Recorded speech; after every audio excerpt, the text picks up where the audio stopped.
Good morning, good afternoon, whatever time of day it is you're watching this video, you handsome lot. I wasn't really going to do a video, but I thought I might as well do a video, just to give you lot something to watch. I've got a Transit silver, it's got doors on the back, it's just Transit Tourneo Connect. It's got four wheels and the tyres. Anyway, it's got a couple of lights on. We've got engine management light, and I'll show you. Engine management light, ABS lights, handbrake light, obviously because the handbrake is on. We've got a couple of, I don't know. It's coming up there now saying DPF is overloaded. Should we just go ahead and have a little look and see what this vehicle? It's only came in for diagnostics, and that is all I'm going to do. Just have a little look and go from there. How is everybody anyway? Are we all being good? What have we been up to? What have we been up to? I've got this tool plugged in. I'm just going to do a high-speed scan, create a report, and just see what is going on. ABS, front left wheel speed sensor, steering wheel position, front left wheel speed, data received from engine control module, power, blah, blah, blah. I don't know. I'll put it on screens for you lot to see. Now, PCM, engine management, invalid data received from ABS, particle filter restriction, and particle filter pressure sensor A, circuit high voltage. No, we're not going to be doing DPF force regens. No, we're not going to be. We're just going to have a little look. Let's have a little look in the ABS side of things. Enter. Read the data stream, so we want speed. See what's happening. The vehicle speed and steering wheel angle sensor. If we have a little look at the fault codes, something about the steering angle. I don't know. Probably on screen. Anyway, you can see that the steering wheel angle is working. Just close the door. Up it into reverse mode, and all the wheels turning. We can see that all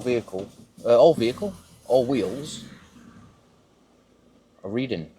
I've gone ahead and I've made a report. I'm not going to clear any of the faults other than what's left in the ABS system.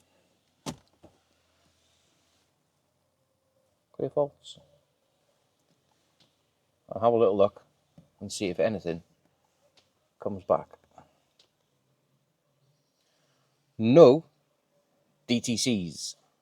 Now, as my old boss would say, before we go off the bitter onto the miles, I'm going to put some live data up. I'm going to take for a little bit of a drive down the road and just monitor the live data of the wheel speed, put it in a graph and record it, go side to side, and just make sure that the pickup rings on the ABS haven't been damaged, because I can tell that by live data. You'll see it dropping out. I'm going to take it for a drive anyway. Well, I've been for about 5-10 minutes down the road and we've got no ABS light. Has come back on. Check fault codes. Shouldn't have any.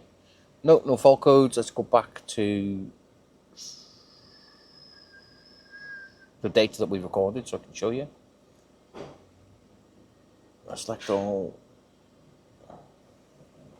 Now you'll be able to see if I combine them when I go left to right, obviously, because the inside and the outside turn at different speeds. So you should be able to see it turning.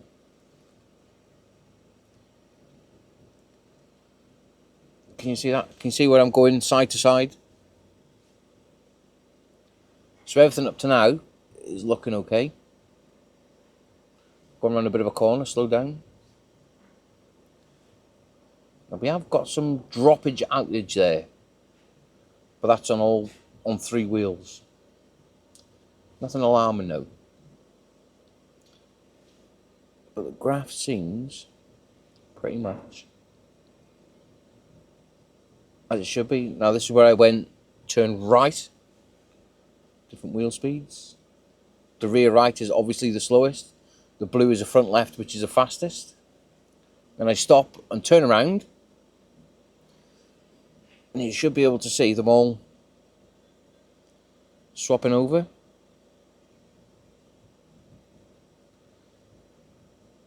And carry on driving. The purple front right wheel speed. Why is that dropped out again? I don't know. I think up to now, everything, as I'm slowing right down, you can see, they're working as they should be. I don't think that dropping out is anything to be alarmed by.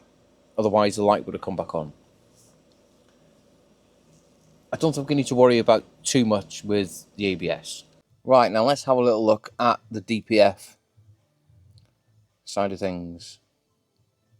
Particulate filter soot accumulation, force power, particulate filter pressure sensor A, circuit, high voltage. Now these aren't uncommon for the pressure sensor to actually fail. Let's go again. Let's go on to some live data. Let me flip this round. Particulate, I want the voltage, pressure, exhaust gas differential pressure, pressure sensor voltage. Well, we are reading 0.8 bar, which is 80 millibars. Well, it's not even running. It's not even running. Let's start it up.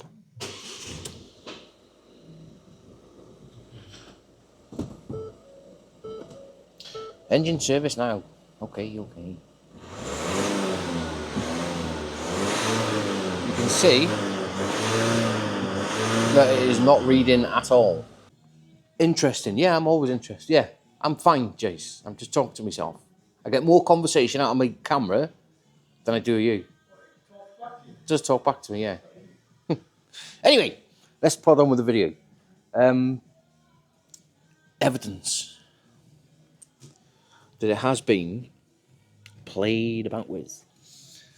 That oxygen sensor, I don't know if you can see, is slightly rounded, and there is a heat shield missing off here. Has somebody,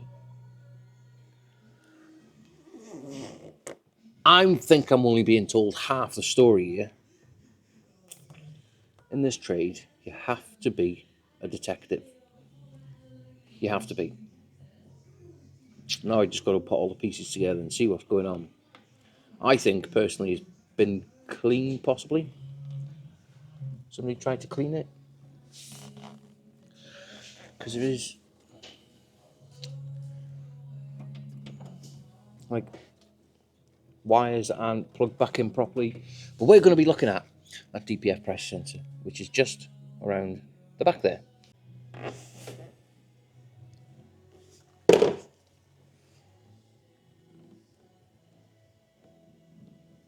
I wonder why. I wonder why. Now I think before we go any further, I'm just going to see if that DPF is blocked by connecting a manometer to it. Now the most accurate way you're going to check whether it's blocked and whether that sensor's working correctly. Now, we get on the key, wherever the key shall be. Start it up.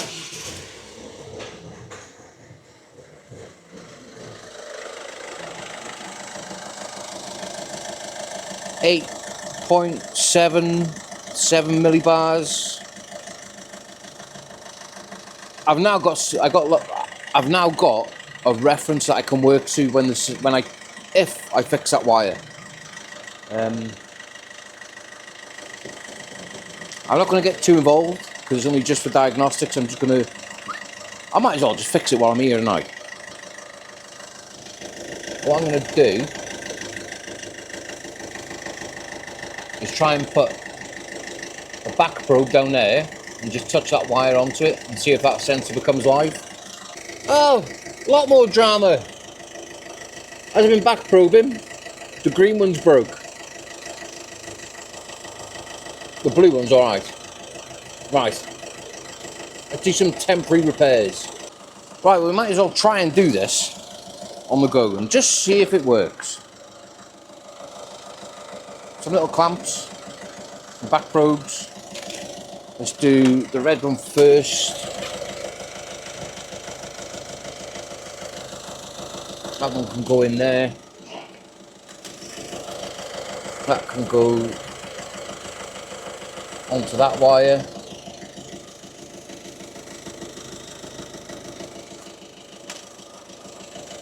Which you pull that one there.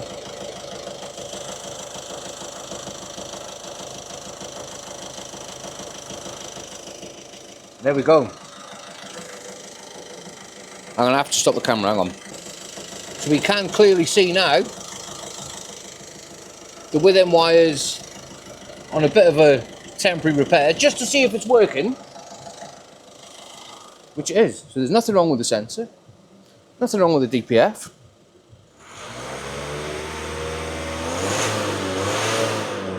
Can we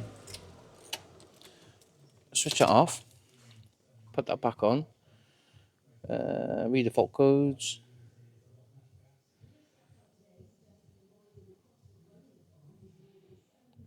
Clear the fault codes. Yes, yes, yes. No DTCs. Let's go back to read data stream. DPF. Pressure, exhaust gas pressure 1. Let's start it back up.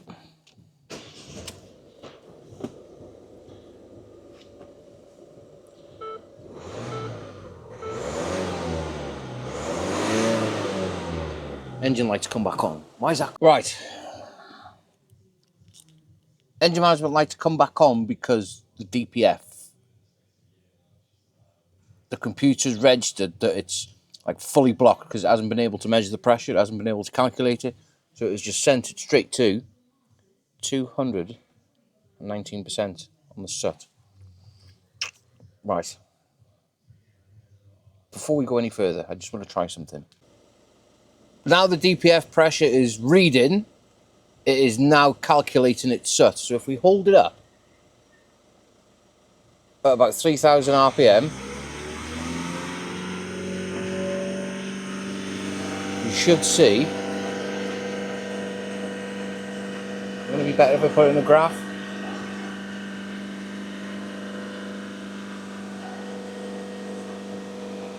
You can see that it's calculating itself and bringing the SUT content down.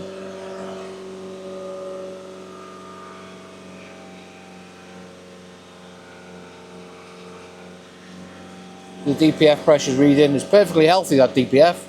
Perfect. So I think that's been broken for a while by the looks of it. See, we've now come out of the red. No, we haven't, because it's still over 100%. Once it goes below 100%, because you can only have 100%, can't you, really?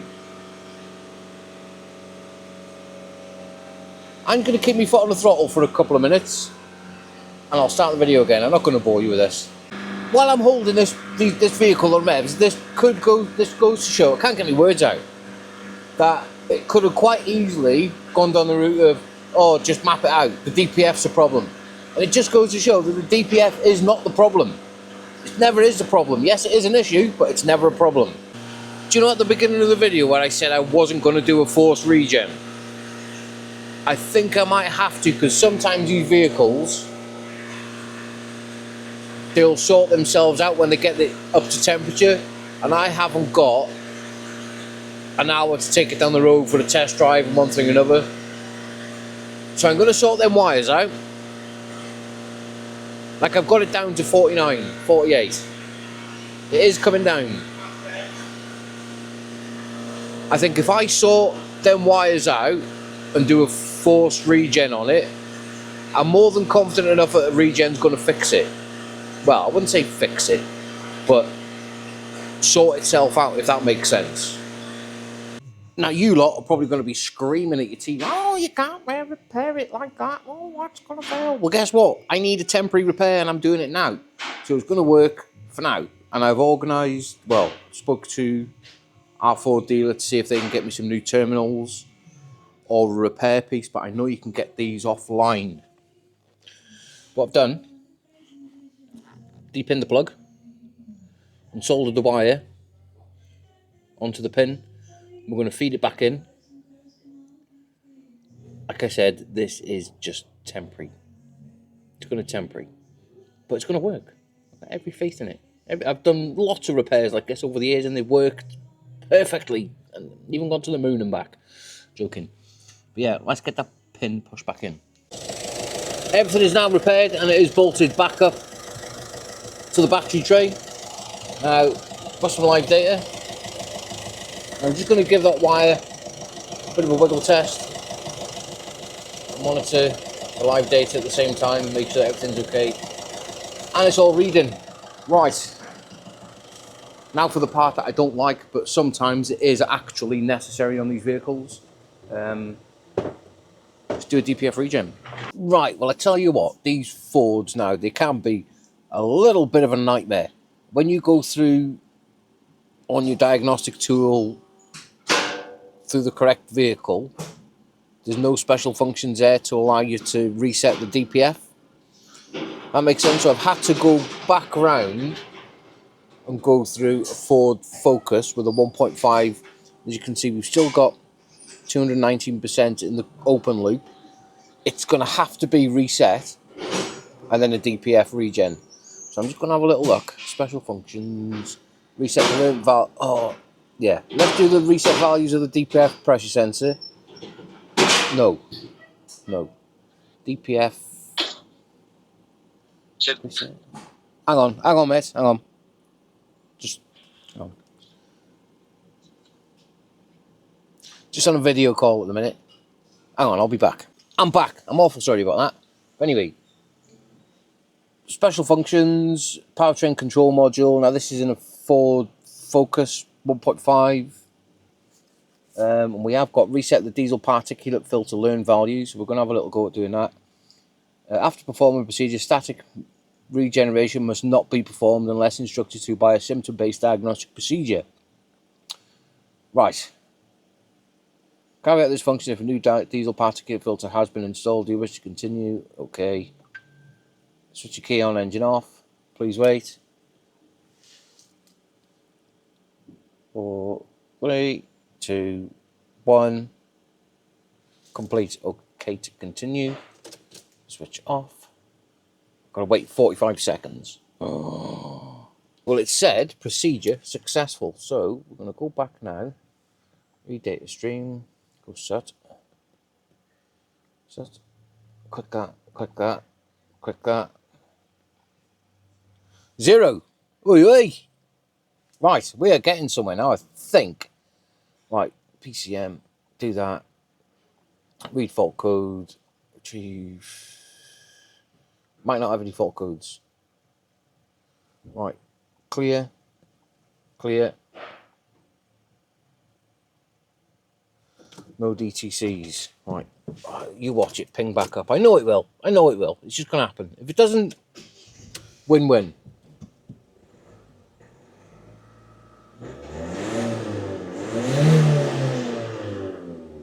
Buzzing. No lights on and everything is reset. Sometimes you've just got to think out the box a little bit and try and get the job done somehow. Believe it or not, I am going to go back out for the test drive now and do about 10 miles or so and just make sure that everything is hunky-dory and the DPF can recalculate itself. From what I've seen off the live data and stuff, it does look very healthy, and the vehicle's only done 52,000 miles. So nice. I'm going to go for a little bit of a drive. It is lovely and toasty in this van now, I'm not going to lie. But anyway, been for a test drive. We've got no fault codes that have come back up.